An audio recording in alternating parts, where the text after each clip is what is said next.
اللہ کا فرشتوں کی مجلس میں حضور کی ثنا کرنا یہ درود ہے، حضور کی مدح فرمانا، محبوب کی شانوں کو بیان فرمانا۔ یہ صحیح بخاری میں صلاۃ کا ترجمہ حضرت ابو العالیہ رضی اللہ تعالی عنہ سے کیا گیا ہے۔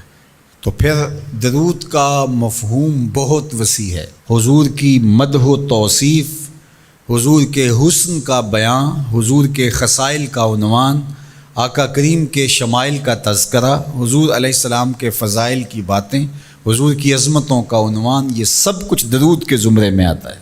اور پھر ساتھ صیغہ بھی درود کا ہو اور اس میں شانیں بھی حضور کی ہوں، جس طرح درود تاج میں ہے، تو اس میں حضور پر درود بھی بھیجا گیا اور ساتھ حضور کی عظمتوں کو بھی بیان کیا گیا۔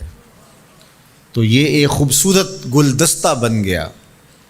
درود شریف کے جو مفاہیم بیان کیے گئے ہیں، ان سب مفاہیم کو یہ اپنے جلو میں لیے ہوئے ہے یہ درود۔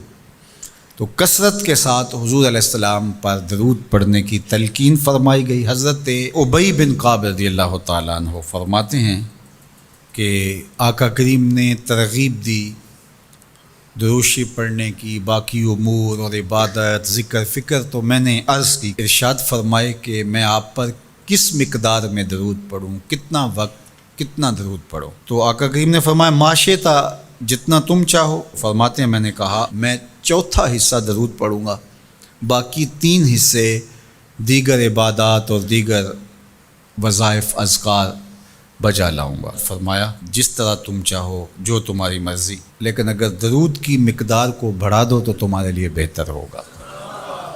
تو میں نے کہا النصفہ، میں آدھا وقت درود پڑھا کروں گا اور باقی چیزیں باقی آدھے وقت میں کروں گا۔ فرمایا جس طرح تم چاہو، لیکن اگر درود کی مقدار کو بڑھا دو تو تمہارے لیے بہتر ہوگا۔ میں نے کہا کہ حضور میں 2 حصے درود پڑھوں گا اور 1 حصہ باقی وظائف اوراد بجا لاؤں گا۔ فرمایا جیسے تمہارا دل چاہے، لیکن اگر تم درود کی مقدار کو بڑھا دو تو تمہارے لیے بہتر ہوگا۔ فرماتے ہیں میں نے کہا حضور میں پڑھوں گا ہی درود، سارا وقت میں آپ پہ درود ہی پڑھتا رہوں گا۔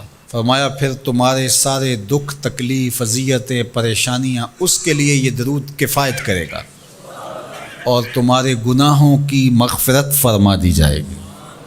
تمہاری پریشانیاں، تمہاری اذیتیں، تمہارے دکھ، دور موجود میں لفظ بولا جاتا ہے ٹینشن، تمہاری ساری ٹینشن، تمہارے سارے معاملات حیات کی بے ترتیبیاں،